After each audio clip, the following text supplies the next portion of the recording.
Welcome to today's Explainer. We are jumping right into the invisible engine that literally drives our modern automated world. We're living in this era where unbelievably complex processes just run themselves with pinpoint precision. But honestly, how does that actually happen? Well, let's deconstruct the anatomy of automation. Think about it. Whether we're looking at massive power generation units, super complex oil refineries, water filtration setups, or even the wild systems needed to launch a space shuttle, these things look completely different on the surface, right? But underneath miles of piping and those towering steel structures, they all share this foundational secret, a common language of control. So that begs the ultimate question. How do we safely control these massive systems without human hands constantly having to turn valves or check temperatures? Well, the answer is built on a surprisingly simple, universal three-part foundation. And by the end of our time together today, you're going to understand exactly how industrial instrumentation measures and commands these massive forces. Okay, let's dive straight into our roadmap for today. First, we'll hit the three core system elements. Second, sensors, the input. Third, processors, the brains. Fourth, receivers, the muscle. And we'll wrap it up with number 5, the complete control loop. Starting off with section 1, the three core system elements. Listen, no matter how complex a system appears, every basic instrument setup relies on this exact sequence of 3 elements. First up is the sensor, your input device, which detects what's actually happening in the physical world. Second is the signal processor, which grabs that raw data and turns it into an actionable instruction. And third, the receiver, or output device, which physically alters the environment based on that instruction. And this brilliantly illustrates the whole concept if you think about the human body. The measuring device, the sensor, is just like your physical senses, like your hand feeling that a stove is hot. The controller deciding what to do, that's our brain processing that heat warning. And the final control device is our muscle, instinctively pulling our hand away to influence the process. Senses, decides, reacts. It really is that elegant. Moving right along to section 2, sensors, the input devices.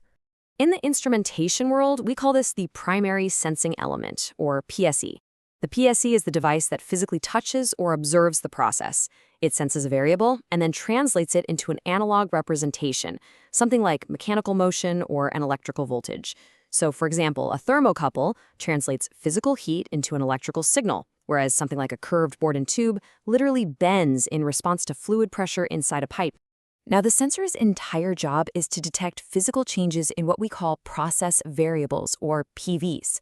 You can see the usual suspects listed right here: temperature, pressure, flow, level, speed, and acidity. Without measuring these specific process variables, an automated system is essentially flying blind. It desperately needs this baseline data so it knows exactly what the physical reality is at any given millisecond. All right, section 3, processors, translating this signal. So how do we get that raw data to the brain? We rely heavily on something called a transmitter.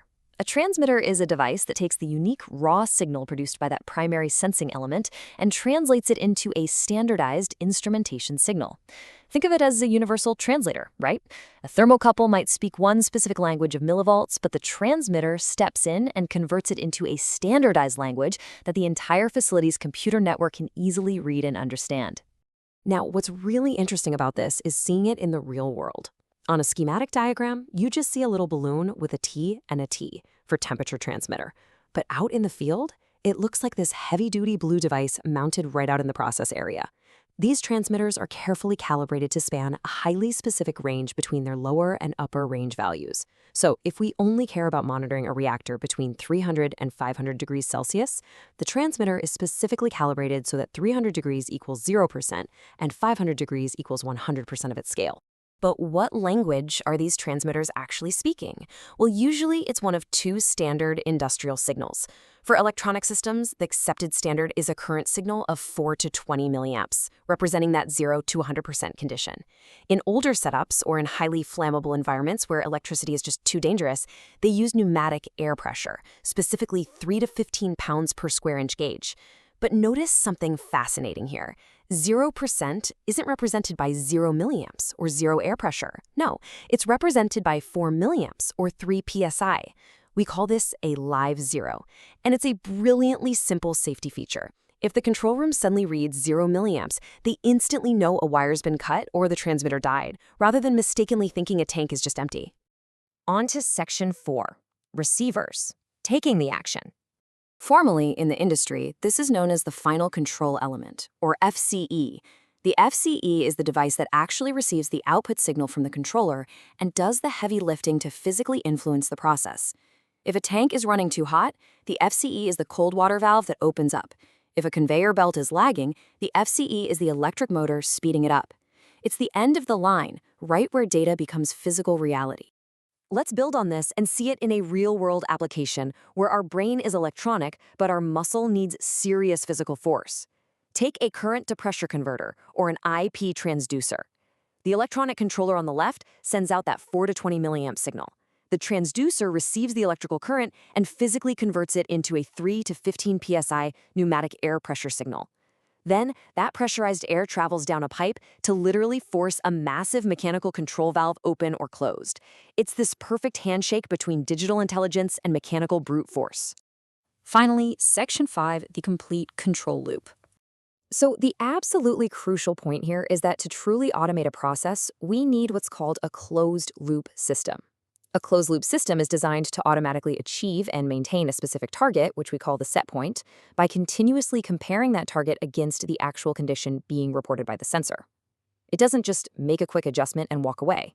It creates this continuous feedback loop of measuring, deciding, and acting over and over again. Take a chemical reactor vessel, for example. This is where the whole journey comes together perfectly. Down at the bottom, our sensor, the temperature transmitter, or TT, reads the heat of the chemicals and fires a continuous digital signal straight to the brain. That brain is our temperature indicating controller, or TIC. The controller compares that incoming temperature to the set point that was entered by the operator.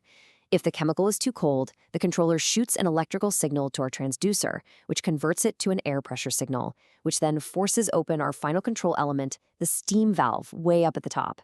Steam rushes into the reactor jacket, heating the vessel. The sensor instantly detects that rising temperature, tells the controller, and the controller slowly closes the steam valve to maintain perfect equilibrium. That, right there, is a closed-loop system in action. It's honestly incredible how this simple sensor-processor-receiver architecture governs almost every automated process on Earth, from those massive oil refineries all the way down to the everyday devices sitting in our homes. In fact, before we wrap up, I want to leave you with a quick challenge. Take a look around your environment right now. What hidden closed loops are quietly managing your life? Is it your home thermostat sensing the air, processing the temperature against your set point, and kicking on the furnace as the receiver? Or maybe it's the cruise control in your car.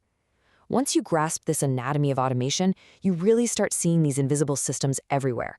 Thanks so much for joining me for this explainer, and keep exploring.